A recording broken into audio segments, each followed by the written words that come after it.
It's been about a year since I've been on my last picking tour, so I thought it's about time I get on the road again, and I chose the Western Cape. Now, the reason I chose the Western Cape here in South Africa again, this is where I've always had my best success. They have the best gems here.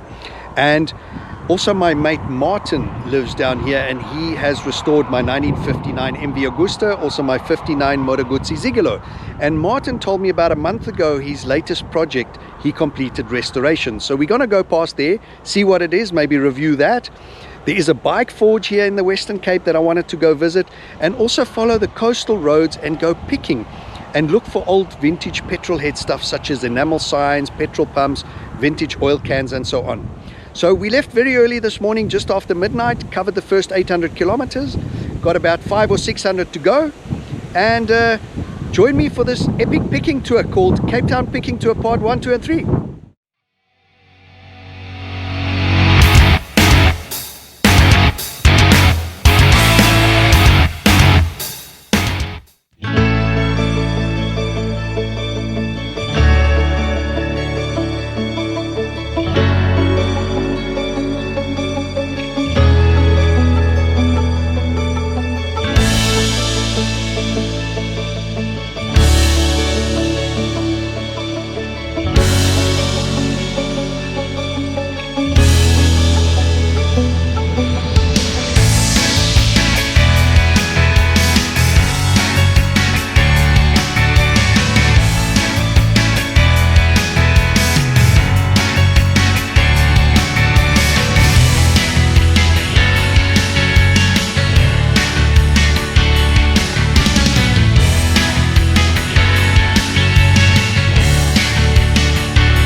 Having arrived in the Western Cape, one of our first stops had to be go see Martin. Now, for those of you who remember, Martin is that guy who restored that 1959 MV Agusta.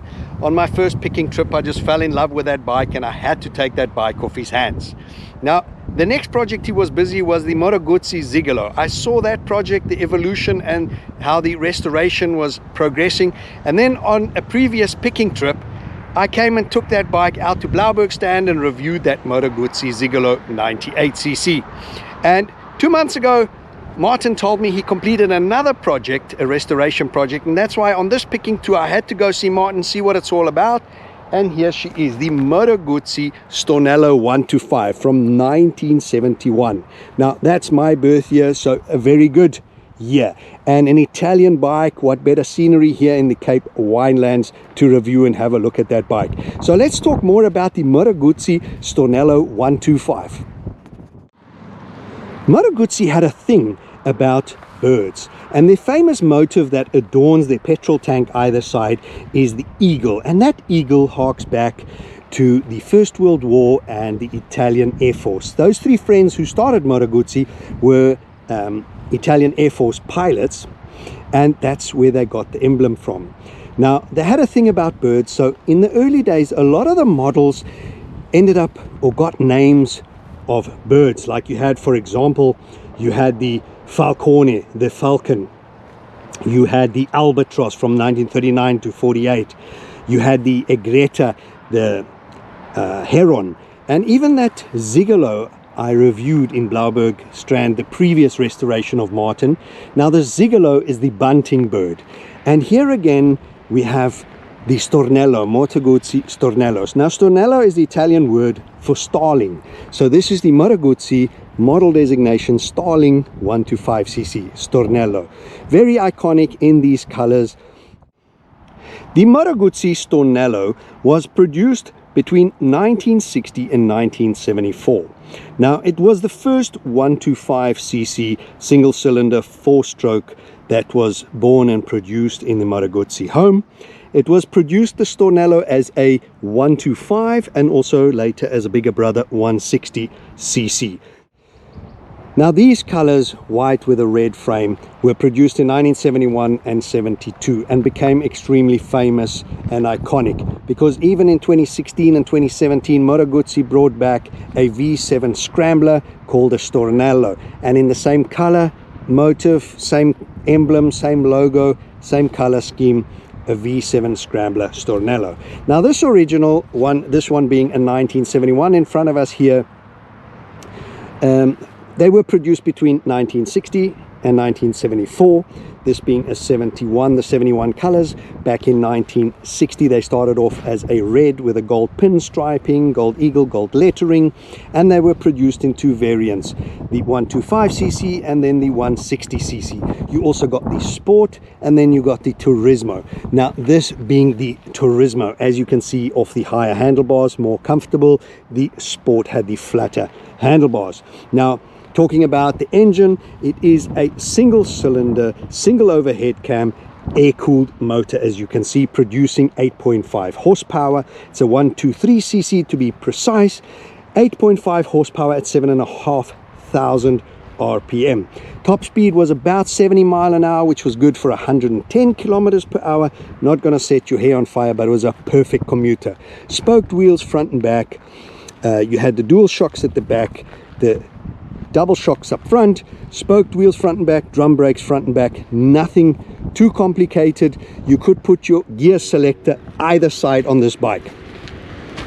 You could put your gear lever over here to change gears on the left, and I have it the traditional way here on the right hand side on this one. Very simple final drive chain, nothing complicated, carburetors, your taps, and when it comes to the dashboard, you have the two clocks. Over here you have RPMs times 100 to multiply to get to it, and this one is kilometers per hour. When you look at a quick glance, they actually look identical, but yes, RPMs left, speed on the right. Absolutely stunning. These colors look brilliant, and being an Italian bike from the 70s, what better way than to display it here in the vineyard. I hope you guys enjoyed this quick review of the stunning restoration project by Martin, the Moto Guzzi Stornello. I don't own her, so I just asked her quickly to bring her out here in the winelands to do a quick review. So I'm not going to ride her. That's Martin's job to do. But next up, Martin's going to take me to Dave Nito's museum. Dave Nito, in the two previous picking trips to Cape Town, I filmed his private collection. He's a collector of motorcycles. His dream and vision is also to build a motorcycle museum, and he actually has broken ground and started building his museum. So from here we're going to go there, film that, and I'm going to blend that in and put in an episode for you to show you what it's all about. I'll definitely be back in Cape Town for the opening of his museum. But for now, guys, if you enjoyed this episode, hit the like button, give me a thumbs up, and most important of all, hit that subscribe button and follow me if you like, the reminder bell, so you always know when I'm uploading new content, and follow me for part 2 and part 3 of this awesome picking tour.